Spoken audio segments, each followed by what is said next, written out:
Hello all, I hope you are having a fabulous day. My name is Reggie and today I will be reviewing for you It Ends With Us by Colleen Hoover. I will have a spoiler-free discussion in this video, but a huge chunk of it will be a spoilery-filled discussion. But don't worry, I will give you ample warning when spoilers are about to come.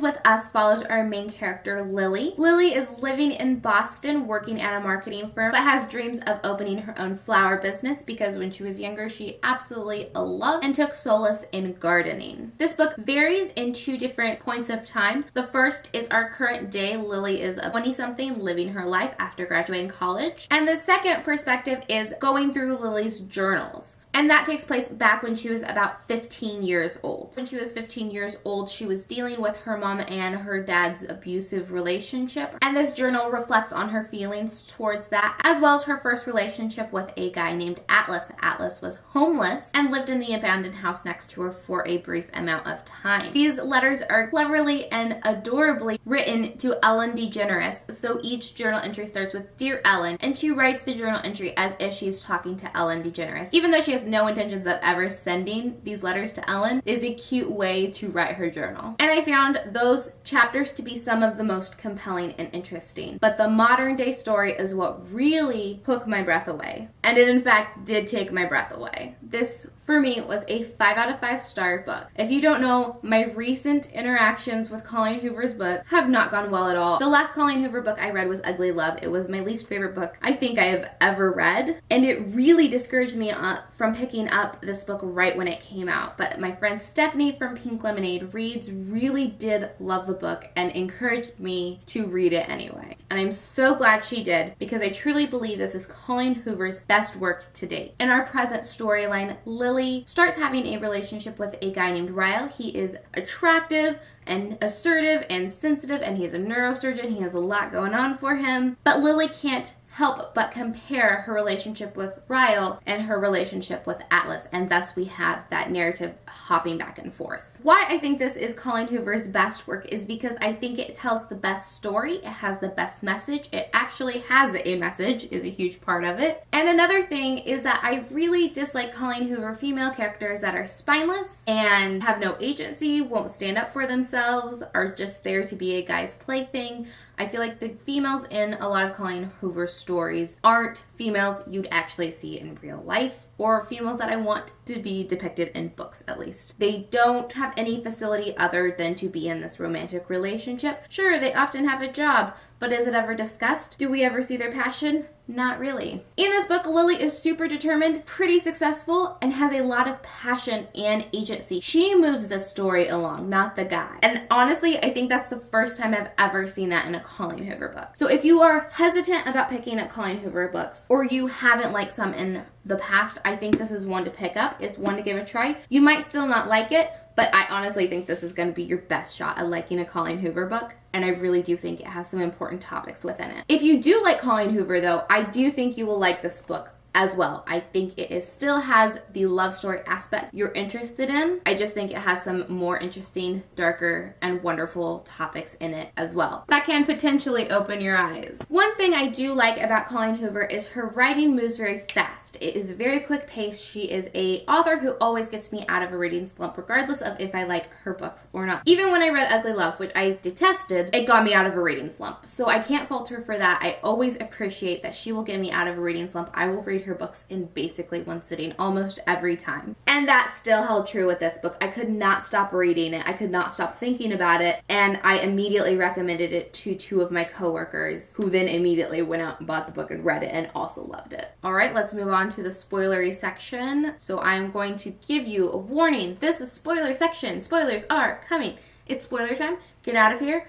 All right, 3, 2, 1, spoiler.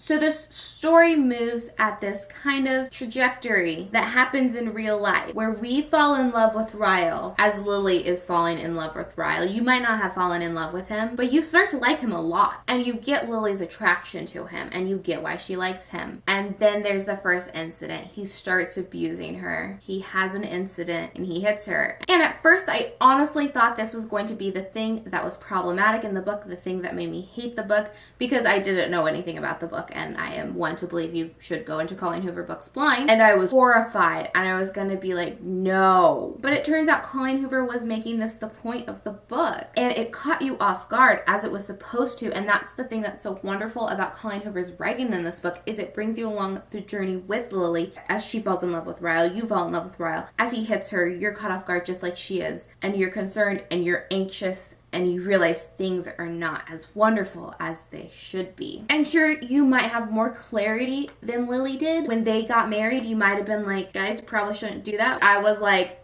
stop. But like I said, the brilliance of the way Colleen Hoover wrote this is that because you're taken by surprise, because you fall in love with Ryle, because you start the story before the abuse happens, you see it as a victim of domestic violence would. And that's so important. And I think that's the most amazing way to write a story like this. And I'm so proud of Colleen Hoover for writing a story like this. I think that's so well written. I think that's so purposeful, and I think it's so well done. I like how we get into Lily's mindset, but Colleen Hoover also doesn't let it just sit there. She waxes over your head in almost exactly this way. When you have someone who is a victim of domestic abuse, it is so incredibly easy to say, why don't you leave him? Why don't you say, why did he hit her? Why is that not the only thing that's mentioned? It's so easy to blame the victim, and while a lot of us don't do that, a lot of us do. And it's so important to get into someone's head who is going through something like this and figure out why they'd stay and why they'd leave and what pushes them over that break, and when you say that is enough. Every abusive relationship is different, but I found this a depiction to be very true to what I know of abusive relationships. And I've never been in one, but I am the product of one. My dad was abusive to my mom, and she left him, and I've honestly never met him. And so in that way too, the book felt so very special to me, because what happened to Lily almost exactly was what happened to my mom. And I was suddenly understanding this thing about my mom that I had never understood before. It's not like I didn't get it, but to be in that mindset and to see it in that way was amazing. I cried a lot throughout this book.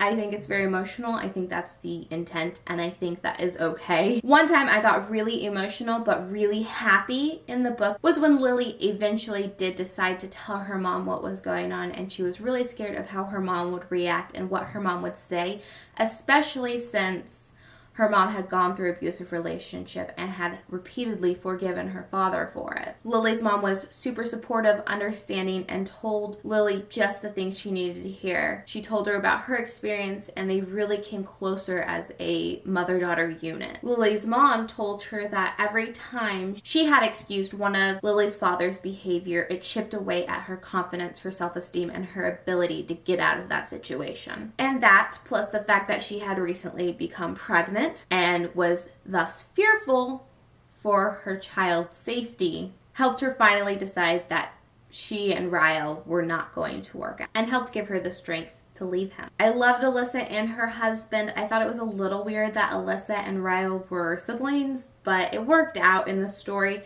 and it also made it a lot harder in a lot of aspects, because Lily at first felt like she didn't have anyone to go to. She couldn't go to her best friend, Alyssa, because the person she's talking about is Alyssa's brother, and she felt uncomfortable going to her mom because her mom had gone through this, and she wasn't sure if she should be embarrassed or if her mother would say stick with it. She was unsure of what that reaction would be like.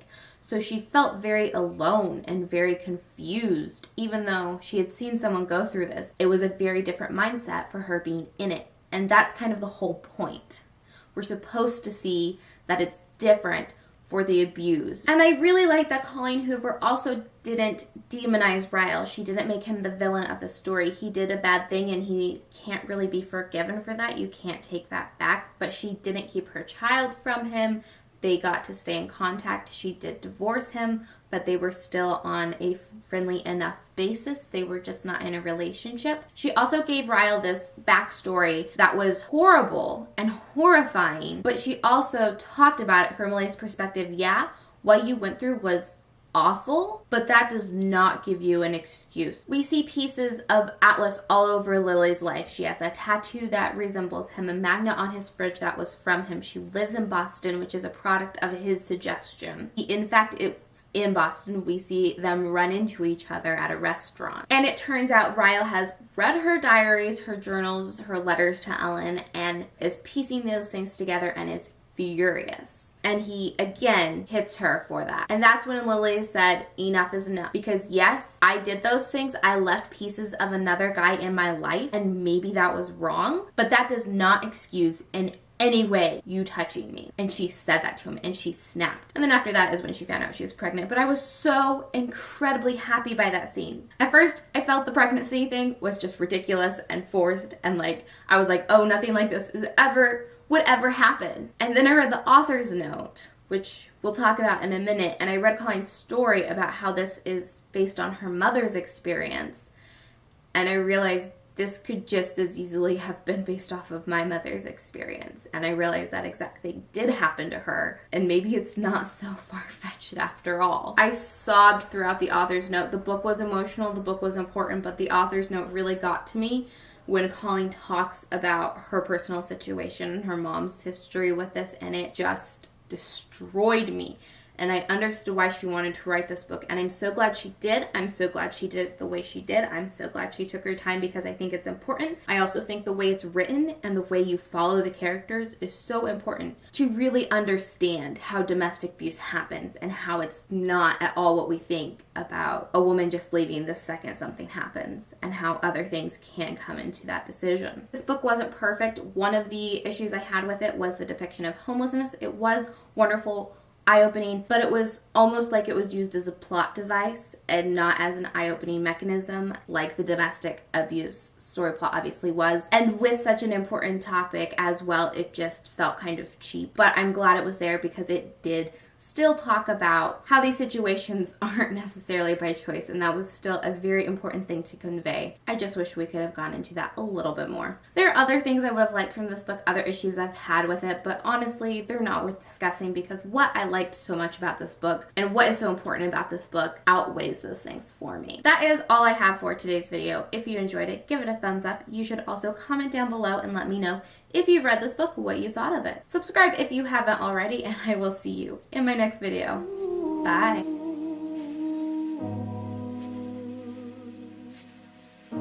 Have yourself a merry little Christmas.